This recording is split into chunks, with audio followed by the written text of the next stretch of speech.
बेटा, आज laws of motion में फ्रिक्शन स्टार्ट करेंगे। हम लोग फ्रिक्शन फोर्स की बात करते हैं, तो we are going to start friction force. Hindi में इसे घर्षण बल कहते हैं।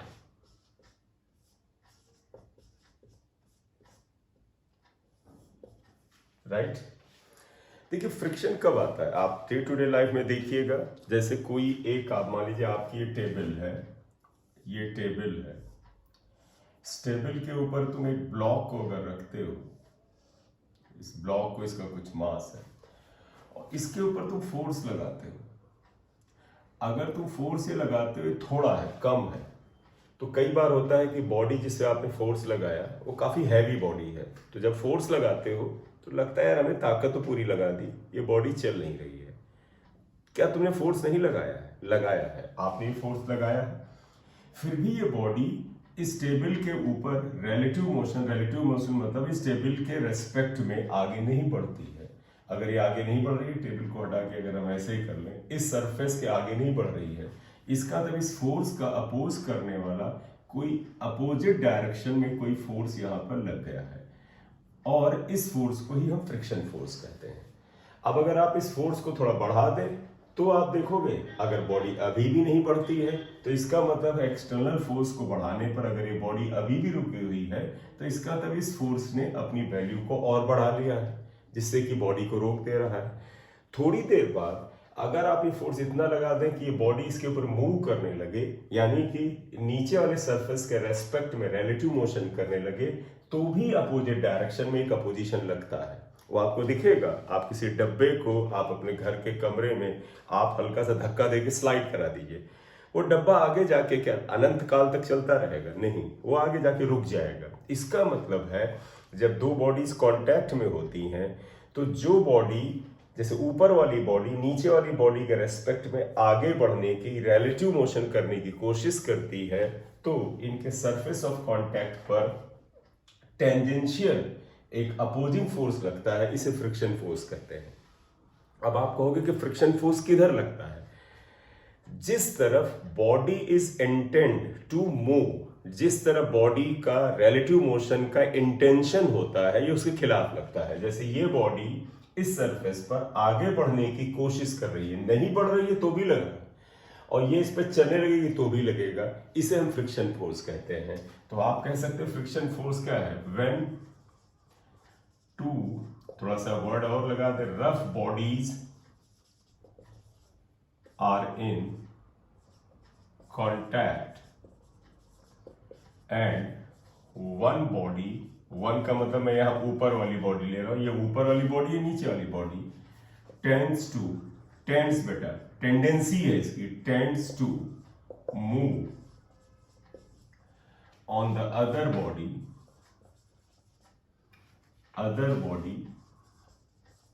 then an opposing force acts tangentially। आप अगर आप ध्यान रखें तो इन दोनों सरफेस ऑफ कॉन्टैक्ट को टच करता हुआ लगता है। tangential force acts tangentially such that this force tends to break the relative motion between bodies in contact is called friction force। इसे फ्रिक्शन फोर्स कहते हैं। देखो, शब्दों में हो सकता है जब आप लिखें तो आपको लगे कि कुछ ज्यादा हैवी है, ऐसा है नहीं। अगर आप गौर से देखें जो घटना हो रही है, जब आप इस बॉडी के ऊपर एक्सटर्नल फोर्स लगाते हैं, तो ये बॉडी नीचे वाले के रेस्पेक्ट में आगे बढ़ने की क्या रखती है? टेंडेंसी रखती है। अगर ये फोर्स कम हुआ तो ये आगे बढ़ने की कोशिश करेगी, टेंडेंसी रखेगी, प्रकृति रखेगी, लेकिन बढ़ नहीं पाएगी, तो भी एक अपोजिट फोर्स लगेगा। अगर ये फोर्स बढ़ा दे और ये अभी भी टेंडेंसी आगे बढ़ने के लगे, तो भी ये फोर्स लगेगा, अब मात्रा को बढ़ा लेगा।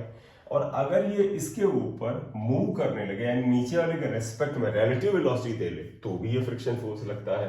तभी लिखा when two rough bodies in contact and one body tends to move on the other then an opposing force acts, तब एक अपोजिंग फोर्स लगता है टेंजेंशियली, देखो इन दोनों के सरफेस ऑफ कांटेक्ट है tangentially, such that this force tends to break the relative motion। ये force in दोनों के बीच में जो बेटा relative motion ऊपर वाली बॉडी नीचे के रेस्पेक्ट में आगे बढ़ना चाहती है उसको ये तोड़ना चाहता है। देखो ये बॉडी कहती है हमें आगे जाने दो, तो ये फोर्स कहता है नहीं जाने देंगे, तुम मत जाओ। तो ये जो फोर्स होता है दो सरफेस ऑफ कांटेक्ट के बीच में रिलेटिव मोशन को तोड़ने की नीयत रखता है, इसे हम फ्रिक्शन फोर्स कहते हैं। फ्रिक्शन फोर्स जो होता है ये टेंजेंशियल फोर्स है और ये रिलेटिव मोशन को तोड़ना चाहता है। अब इतना आ गया। अब बात आई कि फ्रिक्शन फोर्स डिपेंड किस पे करता है। तो डिपेंडेंस ऑफ फ्रिक्शन फोर्स की अगर हम बात करें, dependence of friction force, friction force सबसे पहला एक तुमने समझ ही लिया है, अगर दो बॉडीज बड़ी रफ हो तो हो सकता है ऊपर वाली बॉडी नीचे पे ना चल पाए, तो आप कहोगे कि इसका मतलब ये रफनेस पे डिपेंड करता है। तो इट डिपेंड्स अपॉन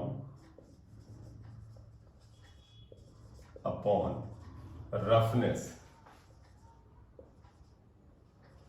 ठीक, रफनेस पे डिपेंड करता है और रफनेस बढ़ेगा तो फ्रिक्शन फोर्स बढ़ेगा, राइट। दूसरा डिपेंड्स अपॉन स्मूथनेस, बॉडीज जो आपस में कांटेक्ट में वो कितनी स्मूथ है, जैसे हाथ ये स्मूथ है तो आसानी से हम बढ़ा सकते हैं, रफ होता मुश्किल होता है। Smoothness of the bodies in contact, तो इन दोनों के डायरेक्टली प्रोपोर्शनल है। रफनेस बढ़ाओगे फ्रिक्शन बढ़ेगा, स्मूथनेस बढ़ाओगे तो नहीं, इसके इनवर्सली स्मूथनेस बढ़ाओगे फ्रिक्शन घटेगा। तो आप यहां पे चाहें तो कहते हैं roughness is directly proportional to friction. Smoothness अगर आप लेते हैं इज इनवर्सली, अगर आप सरफेस को स्मूथ करिए फ्रिक्शन फिलहाल घटता है, पहली नजर में यही बात आती है। कुछ इफ एंड बट साइंस में वो हम आगे बात करेंगे। तो स्मूथ सरफेस होंगे फ्रिक्शन घटेगा, तो इसका मतलब है अगर ये बढ़ाते हो तो ये घटता है। तीसरा होता है एरिया ऑफ कांटेक्ट, तो ये ध्यान रखना फ्रिक्शन फोर्स इज इंडिपेंडेंट, बेटा independent of area of contact, area of contact पे नहीं निर्भर करता, ये ध्यान रखना। Friction force is independent of the area of contact. इसे हम साबित भी कर सकते हैं, जरा आप इसे नोट कर ले फिर हम बताते हैं। रफनेस स्मूथनेस, रफनेस के साथ बढ़ता है, स्मूथनेस के साथ घटता है। इसी वजह से है कि जहां पर ज्यादा फ्रिक्शन होता है वहां पर हम लुब्रिकेशन यूज करते हैं। इंजन ऑयल बेटा इसीलिए यूज किया जाता है कि अंदर जो इंजन की मशीनरी चले उसमें फ्रिक्शन से हीट ना पैदा हो, तो वो उसकी वजह से वो लुब्रिकेशन करता है। एरिया ऑफ कांटेक्ट पे कैसे नहीं डिपेंड करता। मान लीजिए एक सरफेस है, रफ सरफेस है, क्लियर। आप ऐसा करो, एक बॉडी का शेप ऐसे रखो, ये ऐसे देखो, इसका इस सरफेस ऑफ कांटेक्ट का कुछ एरिया है और मान लीजिए 10 किलो की बॉडी है, और वहीं दूसरे डायग्राम में हम लेते हैं 10 किलो की एक ये बॉडी है। देखो इसका जो एरिया ऑफ कांटेक्ट इस रफ सरफेस के साथ है वो थोड़ा सा ज्यादा है, रफ सरफेस है, तो देखो एरिया ऑफ कांटेक्ट ज्यादा है, लेकिन इसका वजन भी 10 किलो है। तो आप बात समझिएगा, इसका भी वजन 10 किलो, इसका भी वजन 10 किलो, इसका आकार ऐसा है कि नीचे का हिस्सा इसका ज्यादा चपटा हुआ है। अगर इन दोनों के ऊपर हम एक्सटर्नल फोर्स अगर हम लगाएं, जैसे एफ एक्सटर्नल यहां लगाते हैं, ये फिगर 1 है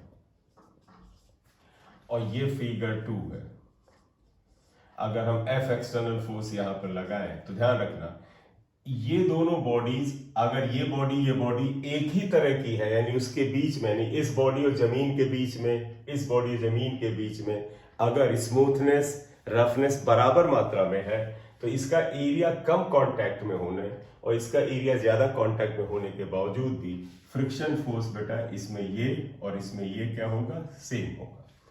आप इमेजिन करो, एक मान ली भारी पत्थर है या तुम्हारे घर में है, अगर एक कोई बड़ा भारी सा कोई मटेरियल है, मान लीजिए कोई बॉक्स है, वो हो सकता है रेक्टेंगुलर हो, यानी इस तरफ से लंबाई ज्यादा हो, इस तरफ से लंबाई कम हो। अगर आप उसको जिस साइड से भी जमीन पे रख दो, आपको धक्का देने में, चाहे वो जिस साइड से, चाहे वो इस तरह से रखा हो कि कम हिस्सा जमीन के कांटेक्ट में है, चाहे इस तरह से रखा हो ज्यादा हो, आपको बराबर मात्रा में धक्का लगाना पड़ेगा, ताकत बराबर लगानी पड़ेगी। क्यों? क्योंकि इसमें एरिया ऑफ कांटेक्ट ज्यादा है, इसमें एरिया ऑफ कांटेक्ट जो है वो कम है, लेकिन फ्रिक्शन सेम लगेगा, तो नहीं डिपेंड करता है। तो तुम्हें लगेगा ऐसा क्यों है? तो एक्चुअली में चौथा पॉइंट है कि friction force area of contact पे नहीं डिपेंड करता, ये नॉर्मल रिएक्शन पे डिपेंड करता है। चौथा है डिपेंड्स अपॉन नॉर्मल रिएक्शन। ये नॉर्मल रिएक्शन जिसे आमतौर पर एन पे डिपेंड करते हैं, और होता क्या है, friction force is directly proportional to normal reaction. ये नॉर्मल रिएक्शन के डायरेक्टली प्रोपोर्शनल होता है। यही कारण है कि यहाँ फ्रिक्शन बराबर है। क्यों?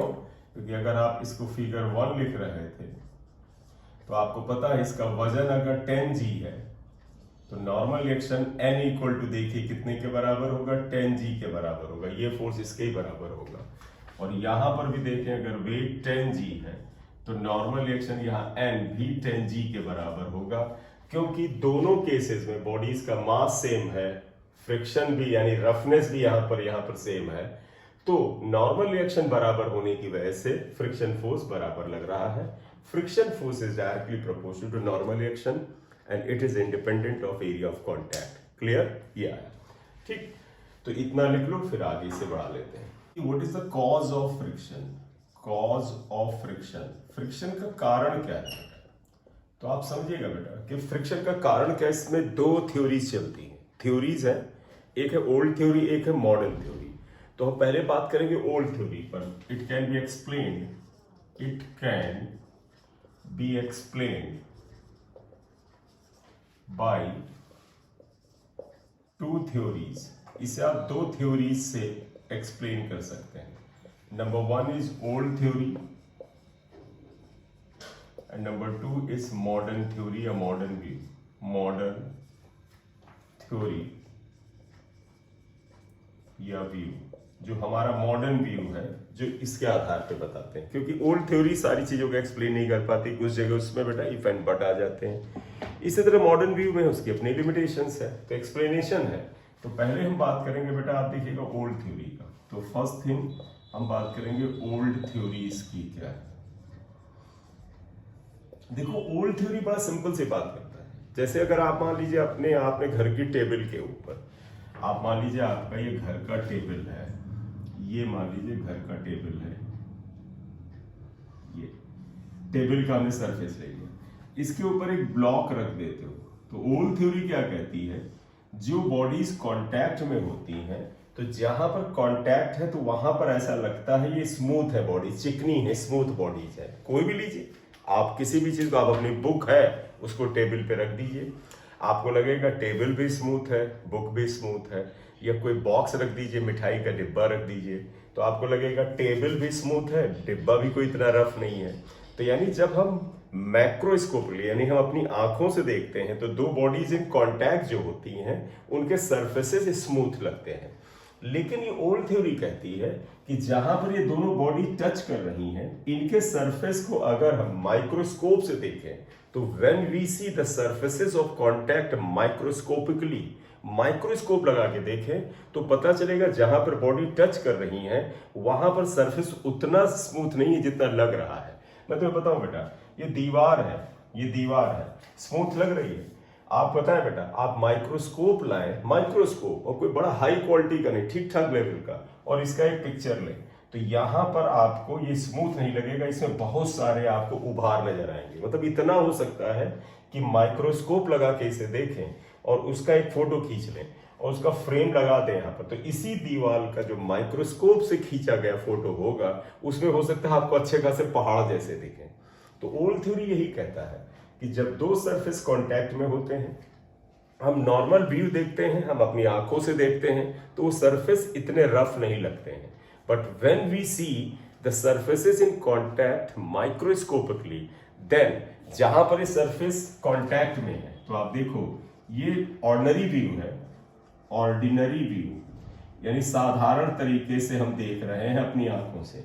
लेकिन अगर हम इसको माइक्रोस्कोपली देखें तो जानते हो ऊपर वाला नीचे वाले सरफेस में आपको अच्छे खासे उभार दिखेंगे। इनका मतलब है जो ऊपर वाली बॉडी है इसमें आपको इस तरह से बहुत सारे प्रोजेक्शंस एंड डिप्रेशन दिखेंगे। आपको इसमें प्रोजेक्शन डिप्रेशन उभार और गड्ढे दिखेंगे।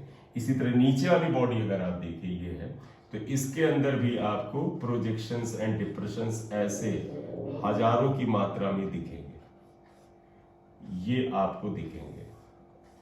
ये तो ध्यान रखना, ये ऑर्डिनरी व्यू है, ये हम यहां पर ले जा रहे हैं इसको, हम इसे कहते हैं माइक्रोस्कोपिक व्यू। माइक्रोस्कोपिक मतलब माइक्रोस्कोप से आपने जहां पर ये बॉडी टच करती थी इनके सरफेस का व्यू बनाया तो आपको यहां पर बहुत से उभार और गड्ढे उभार मिलेंगे।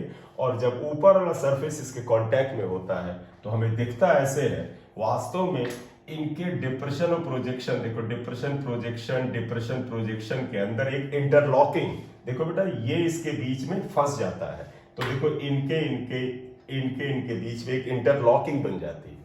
और जब ये इंटरलॉकिंग बनती है तो इस वजह से हमें अगर इस बॉडी को आगे खींचना है तो एक्सटर्नल फोर्स अगर आप लगाते हो तो आपको इनके बीच में ये जो इंटरलॉकिंग लग रही है इसके अगेंस्ट काम करना पड़ेगा। और यही इंटरलॉकिंग इसको एक अपोजिट डायरेक्शन में फ्रिक्शन प्रोवाइड करता है। तो ओल्ड थ्योरी क्या कहता है कि when we see the surfaces in contact microscopically then there are many depression and projections। तो मैं according to old theory when we see surfaces in contact मतलब जो सरफेस बेटा कांटेक्ट में है उनको अगर हम देखें, कैसे देखें? माइक्रोस्कोप से। जैसे surface in contact microscopically then there will be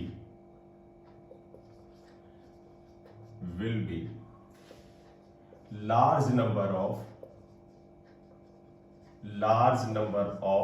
projections and depression। Projection मतलब उभार बेटा, जैसे प्रोजेक्शन ये यहां पर आओ तो इस केस में ये प्रोजेक्शन हुआ, इसके केस में ये प्रोजेक्शन हुआ। एंड डिप्रेशंस ठीक है, हमें लार्ज नंबर ऑफ प्रोजेक्शंस दिखते हैं और डिप्रेशंस दिखते हैं। एंड ड्यू टू इंटरलॉकिंग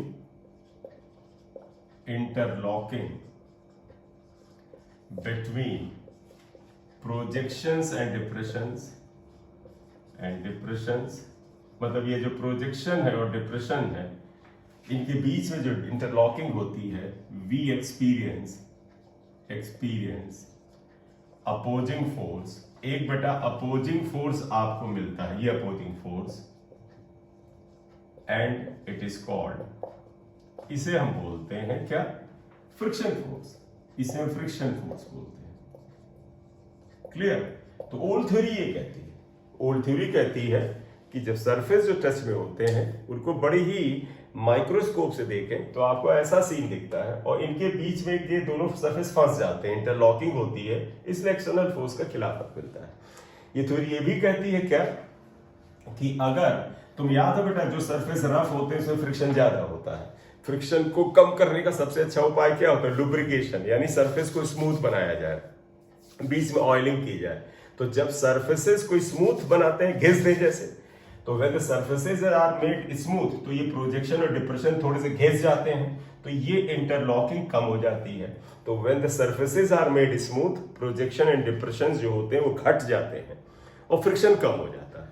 अब आपको अगर सर लुब्रिकेशन में कैसे? अगर ऑयल या लुब्रिकेशन भर दें तो जब यहां ऑयल भर जाएगा तो उस समय इसको आगे बढ़ाने में क्या होगा? इनके बीच में ऑयल की वजह से फिसलन होगी और जब फिसलन होगी तो इंटरलॉकिंग इतनी मजबूत नहीं होगी, या कह सकते हैं इनके बीच का जो जगह है ऑयल से भरेगा, इसलिए इंटरलॉकिंग कमजोर पड़ेगी।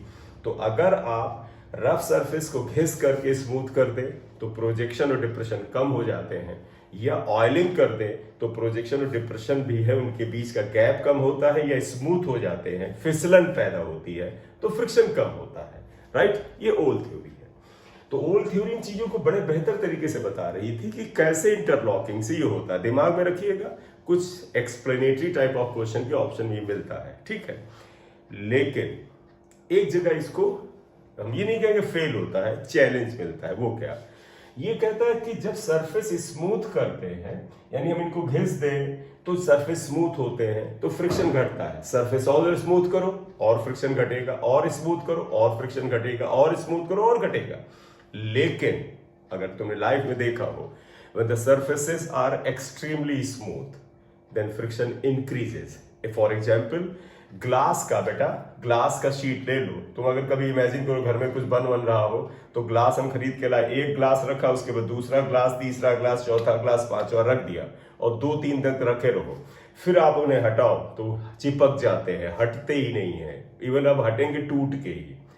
इवन माइका ले आई, चिकनी होती माइका, स्मूथ माइका को भी स्मूथ साइड से अगर कांटेक्ट में रख दीजिए और कई दिन तक दबा के रख दीजिए तो उसके बाद वो चिपक जाता है। इसीलिए माइका की जो दुकानों पे जाइए हार्डवेयर की, तो माइका जब वो खड़ी करके रखते हैं तो उनके बीच में पेपर लगाते हैं। क्यों? जब बड़े स्मूथ सरफेस कांटेक्ट में आते हैं तो फ्रिक्शन घटने की बजाय बढ़ जाता है। तो इस जगह पे ये थ्योरी मुश्किल होती है। क्यों? इस थ्योरी ने क्या कहा? सरफेस स्मूथ होंगे तो प्रोजेक्शन और डिप्रेशन कम होंगे तो फ्रिक्शन घटेगा, लेकिन when the surfaces are extremely smooth then the friction increases. और उस जगह ये थ्योरी से एक्सप्लेन नहीं कर पाती है।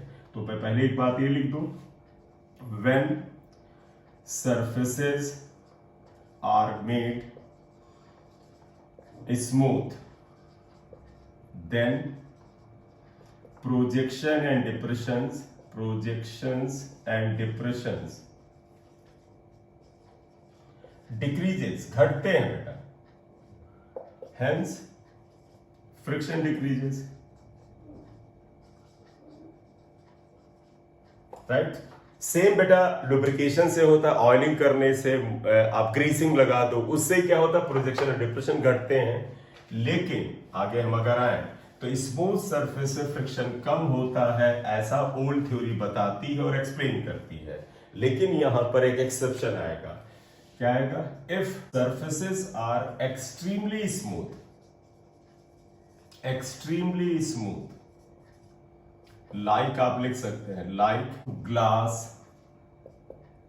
माइका, सनमाइका जो घरों में बेटा हार्डवेयर में हम लोग घर में किचन बात वगैरह में यूज करते हैं, बॉक्स वगैरह, माइका एक्सेट्रा।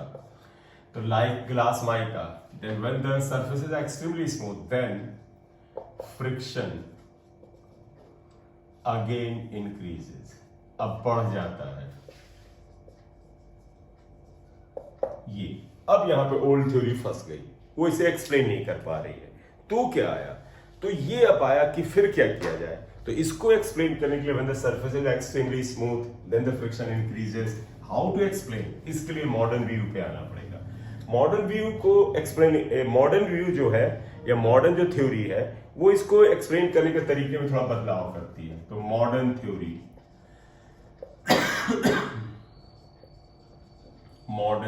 या मॉडर्न व्यू, देखो मॉडर्न व्यू क्या कहता है?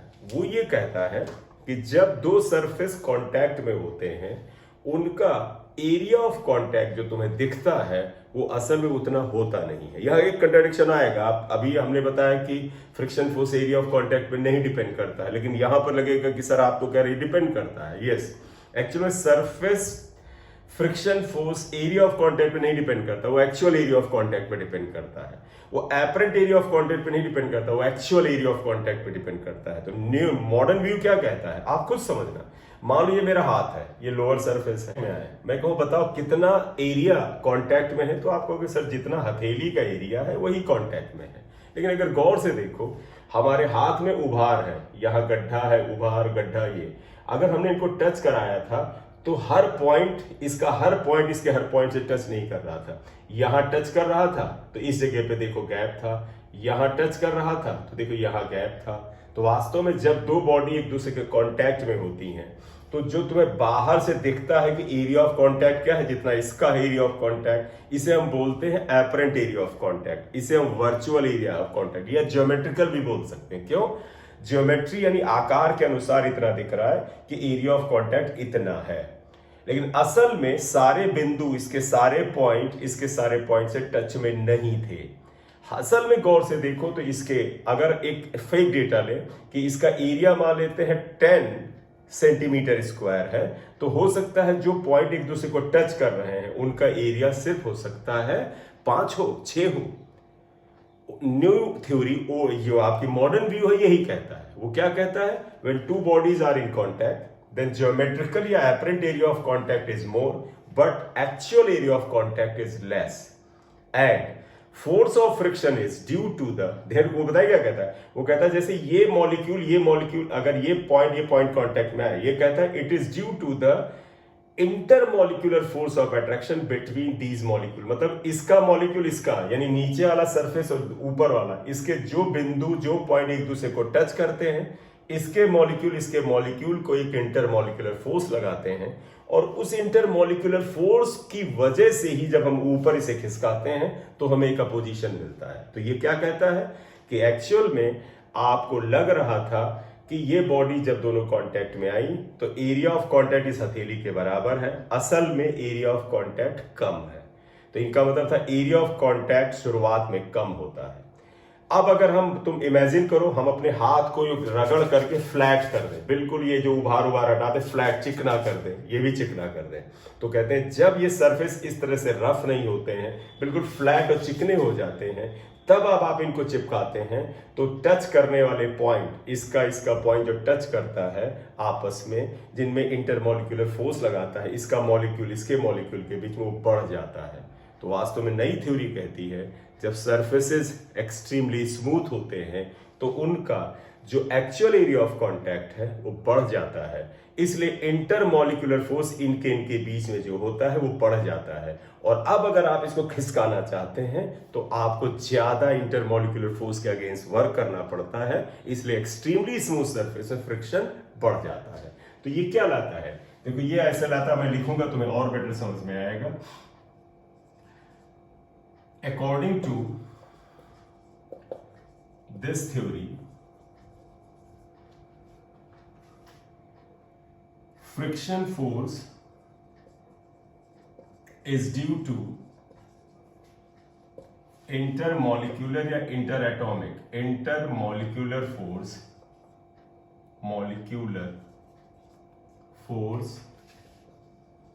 between bodies in contact। कहते हैं ये इंटरमॉलिक्यूलर फोर्स की वजह से होता है जब बॉडी कांटेक्ट में होती है। तो ये आप ध्यान रखिए, इंटरमॉलिक्यूलर या इंटरएटॉमिक फोर्स इन कांटेक्ट में होता है। When two bodies are in contact, जब दो बॉडी कांटेक्ट में होती हैं, देन ध्यान रखिएगा क्या, actual area of contact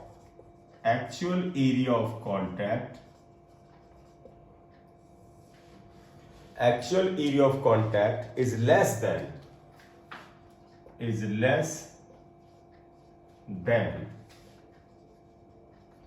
that of geometrical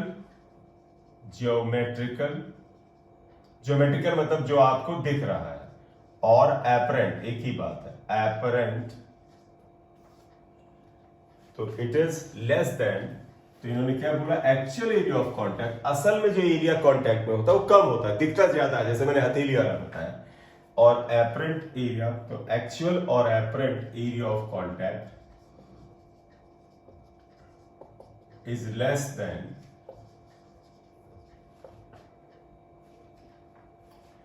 तो लिख ही लिया था, देखो actual area of contact is less than that of the geometrical और apparent area of contact, area of contact से कम होता है। तो इनका मतलब जो बॉडी कांटेक्ट में होती हैं, असल में जो कांटेक्ट में एरिया होता है वो कम होता है, राइट है, तो फ्रिक्शन कम होता है।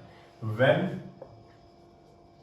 सरफेसेस आर मेड स्मूथ, जब सरफेसेस को आप स्मूथ करते हैं, देन आप बताओ बेटा, जब सरफेस चिकने हो जाएंगे तो उनका कांटेक्ट वाले पॉइंट बढ़ जाते हैं, यानी एक्चुअल एरिया ऑफ वो जो आपका एक्चुअल एरिया ऑफ कांटेक्ट जो होता है बढ़ जाता है। Then actual area of contact